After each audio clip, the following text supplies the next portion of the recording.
Wanita ini dengan susah payah berjuang untuk melahirkan. Sementara sang suami memotretnya. Akhirnya bayinya pun lahir. Namun semua orang di ruangan itu tercengang. Ternyata, kepala dari sang bayi berbentuk kamera. Suaminya merasa sangat marah. Dokter yang membantu kelahirannya juga tak kalah bingung. Dari hasil pemeriksaan selama ini, bayinya tampak normal dan baik-baik saja. Sang ibu merasa sangat sedih dan kebingungan. Dia bersikeras bahwa dia tidak ada hubungannya dengan kamera. Suaminya menyangka, sepertinya karena dia menggunakan kamera sepanjang hari. Dokter pun tidak bisa melakukan apa-apa. Mereka menyarankan agar pasangan itu untuk menerima anaknya apa adanya. Mereka tidak punya pilihan. Pasangan itu pun pasrah dan menerima kenyataan bahwa bayi mereka berkepala kamera. Sebelum mereka pergi, dokter menyuruh mereka untuk merekam setiap hari menggunakan kamera di kepala anak itu. Dan jangan lupa mengganti kasetnya setiap malam.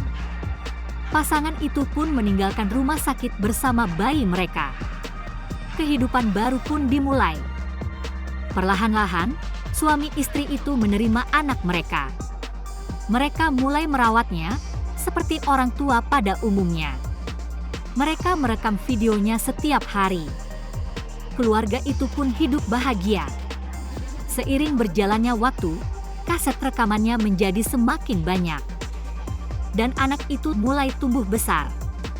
Kini sudah saatnya untuk bersekolah. Namun sayang, teman-teman sekelas mengejeknya dan memanggilnya monster. Semua momen ini direkam jelas oleh kamera di kepala anak laki-laki itu. Ibunya sangat marah ketika melihatnya.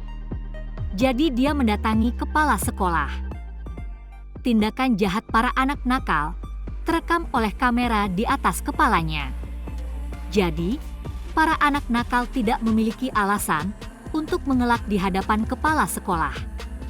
Dan ketika mereka menjahati anak lain, tindakan mereka akan terekam oleh si anak kamera, sehingga mereka tidak akan bisa mengelaknya.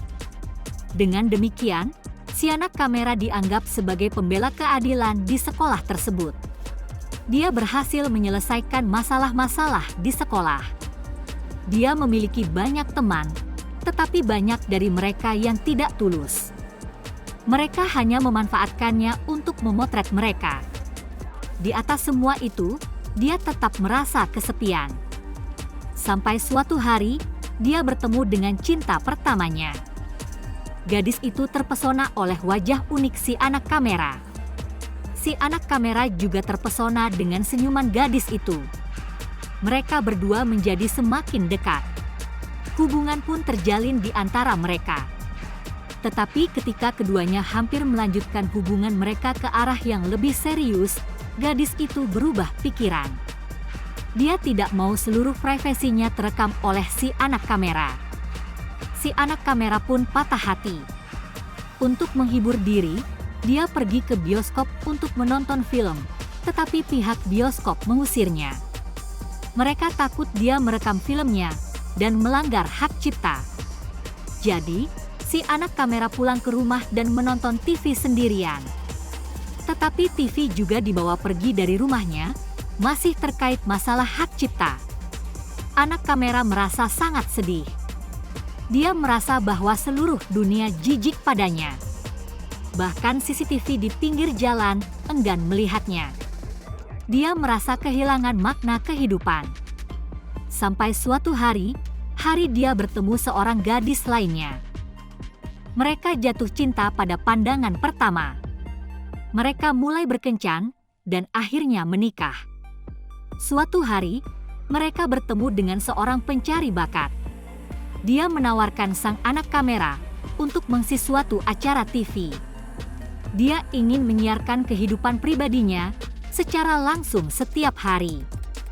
Pada awalnya, si anak kamera dan sang istri menolak, tetapi ketika mereka ditawari uang yang sangat banyak, mereka pun setuju.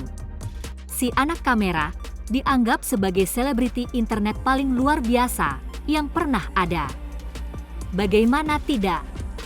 Dia dilahirkan dengan kamera di kepalanya, sehingga tidak diperlukan lagi peralatan tambahan untuk siaran langsung. Dia menyiarkan kehidupan pribadinya setiap hari dan selalu mendapat rating tinggi dari para penonton.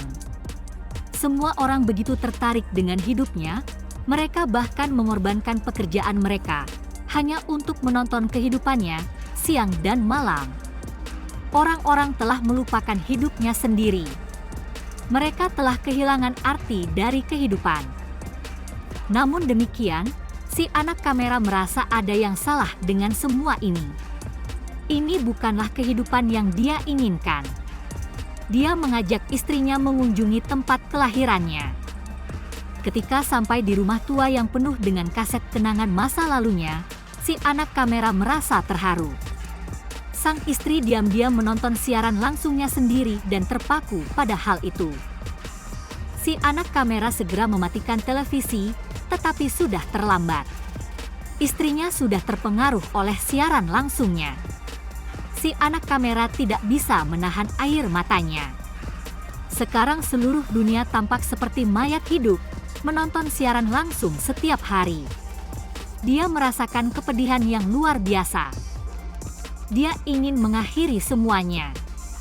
Jadi dia duduk di dalam bak mandi yang penuh dengan air. Setelah menonton video masa kecilnya, dia mengakhiri semuanya. Seketika itu, semua orang tersadar dan kehidupan orang-orang kembali normal. Seiring dengan berjalannya waktu, semua orang perlahan-lahan melupakan si anak kamera. Tinggallah istrinya saja yang masih mengingat tentang di anak kamera. Terkadang di dunia nyata pun, kita terlalu tertarik mengurusi kehidupan orang lain hingga lupa mengurusi kehidupan kita sendiri.